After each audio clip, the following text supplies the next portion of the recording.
పంటికి క్యాప్ వేయించుకుంటూ ఉంటారు, అది ఊడిపోతుంది కూడా అంటారు. అసలు అలా ఎందుకు ఊడిపోతుంది? అలా అవ్వకుండా ఉండాలంటే ఏం చేయాలి? పంటికి క్యాప్స్ ఎప్పుడు వేసుకుంటారు అంటే రూట్ కెనాల్ చాలా రకరకాల రీజన్స్ వల్ల క్యాప్స్ ఆర్ క్రౌన్స్ ఇవ్వాల్సి వస్తుంది. ఒకటి ఏంటంటే వెనకాల పన్నుకి రూట్ కెనాల్ చేసినప్పుడు క్యాప్స్ మ్యాండేటరీ. ఎందుకంటే రూట్ కెనాల్ చేసిన పన్ను వెనకాల దవడ పళ్ళు మోలార్స్ అయితే కనుక మనం గట్టిగా ఏమైనా కొరికినప్పుడు అది మధ్యలోకి వర్టికల్ ఫ్రాక్చర్ అయిపోతుంటుంది. సో అలాంటి కండిషన్ మనకి రాకూడదు, రూట్ కెనాల్ సక్సెస్ అవ్వాలి అంటే ఖచ్చితంగా క్రౌన్ వేసుకోవాలి. ఇలాంటి కండిషన్స్లో క్రౌన్స్ పెడుతుంటాము. అలాగే పళ్ళ రిప్లేస్మెంట్ అంటే ఫిక్స్డ్ లేని పళ్ళని రిప్లేస్ చేసేటప్పుడు కూడా ఫిక్స్డ్ పద్ధతిలో మనం పక్క పళ్ళని సపోర్ట్ తీసుకుని బ్రిడ్జెస్, క్రౌన్ అండ్ బ్రిడ్జ్ పద్ధతిలో కూడా మనం పళ్ళు రిప్లేస్ చేస్తూ ఉంటాం. ఇంకా వేరే కండిషన్స్ ఎప్పుడు మనం క్రౌన్స్ పెడతాము అంటే ఇంప్లాంట్స్లో క్రౌన్స్ పెడుతుంటాం. అలా కాకుండా స్మైల్ డిజైనింగ్లో కూడా కొన్ని కండిషన్స్లో మనం వెనియర్స్ కానీ జెర్కోనియం ఆర్ ఐమాక్స్ క్రౌన్స్ కానీ ఈస్థెటిక్ పర్పస్లో కూడా స్మైల్ డిజైనింగ్ పద్ధతిలో కూడా మనం ఈ క్రౌన్స్ పెడుతూ ఉంటాం. సో ఈ క్రౌన్స్ అనేవి ఫిక్స్డ్గా ఉండడానికి చాలా ఫ్యాక్టర్స్ ఉంటాయి. అంటే ఏదో ఒక దాని మీద డిపెండ్ అవుతుంది. మనకి ఏదైనా ఒకటి సక్సెస్ అవ్వాలి అంటే నెంబర్ ఆఫ్ ఫ్యాక్టర్స్ మీద డిపెండ్ అవుతుంది, కానీ ఒక ఫ్యాక్టర్ మీద ఎప్పుడు డిపెండ్ అవుతుంది అనమాట. ఒకటి క్రౌన్ పెట్టిన క్రౌన్ అలాగే నిలబడాలి అంటే ఒకటి డాక్టర్స్ ఎఫిషియన్సీ, వాళ్ళు ఎలా కట్ చేశారు, ఎలా చేశారు అనేది.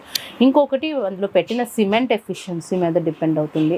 అలాగే ల్యాబ్ తయారు చేసిన ల్యాబ్ వాళ్ళ మీద డిపెండ్ అవుతుంది.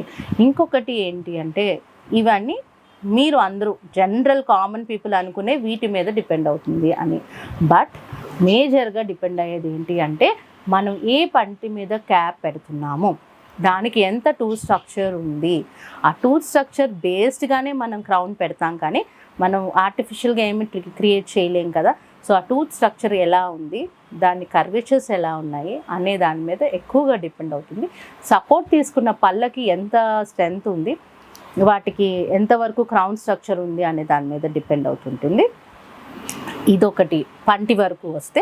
అలాగే గమ్ ప్రాబ్లమ్స్ ఉన్న వాళ్ళకి కూడా, అంటే ఇప్పుడు క్రౌన్ పెట్టించుకున్నారు, వాళ్ళకి ఏదో గమ్ ప్రాబ్లం ఉంది. ఆ గమ్ ప్రాబ్లం ఉన్నప్పుడు ఏమవుతుంది, ఇది స్వెల్లింగ్ రావడం వల్ల కూడా క్రౌన్ పైకి తోసే ప్రాబ్లం. గమ్ ప్రాబ్లమ్స్ ఉన్నా కొంచెం క్యాప్స్ తొందరగా ఊడిపోతూ ఉంటాయి. అలాగే ఆపోజిట్ పళ్ళు, వాటి పక్క పళ్ళ మీద కూడా మనం retention of the crown depend అవుతుంటుంది. అంటే అబ్నార్మల్ లొకేషన్స్లో అందరికీ ఒకేలా ఐడియల్గా ఉండవు కదా. సో అవి వేసే ఫోర్సెస్ మీద కూడా మనకి డెఫినెట్గా క్రౌన్ రిటెన్షన్ డిపెండ్ అయి ఉంటుంది. వీటన్నిటికన్నా మేజర్గా క్రౌన్ ఊడిపోవడానికి కారణం ఏంటి అంటే పేషెంట్ ఎటువంటి ఫుడ్ తీసుకుంటారు అనేది మేజర్ ఫ్యాక్టర్. ఇప్పుడు మనం క్రౌన్ ఫిక్స్ చేసేది మనకి నార్మల్ పీపుల్కి అర్థమయ్యేటట్టు ఒక సిమెంట్ లాంటి మెటీరియల్, అంటే గమ్ లాంటి మెటీరియల్తో, గమ్ అంటే నార్మల్ పేపర్స్ గమ్ కాదండి, డెంటల్ ప్రోడక్ట్లోనే మీకు అర్థం అవడానికి చెప్తున్నాను. ఒక గమ్ లాంటి మెటీరియల్తో క్రౌన్ పంటికి అతికిస్తాం.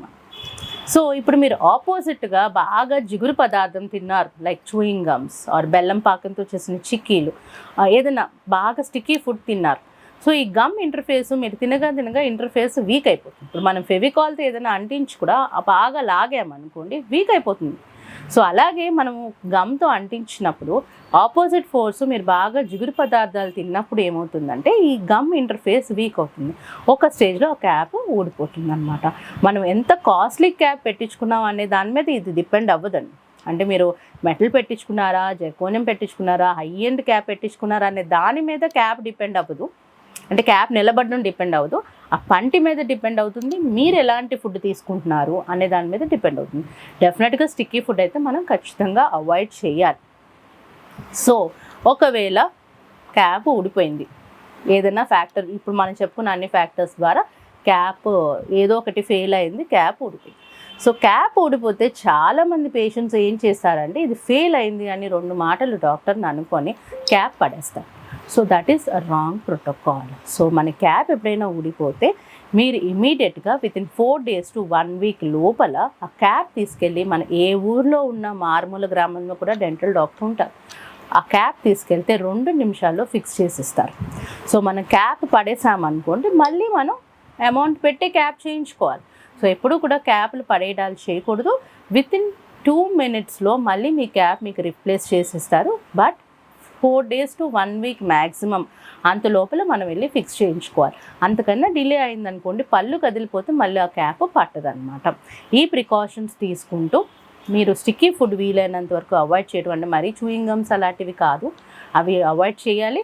ఆపోజిట్ సైడ్ తినొచ్చు, పర్వాలేదు. సో ఇలాంటి ప్రికాషన్స్ తీసుకోవడం వల్ల ఈ క్యాప్ లూజ్ అవ్వడం అనే పాయింట్ నుంచి మనం బయటపడవచ్చు. బట్ క్యాప్ ఊడిపోవడం అనేది ఇన్ని రకాల ఫ్యాక్టర్స్ మీద డిపెండ్ అవుతుంది.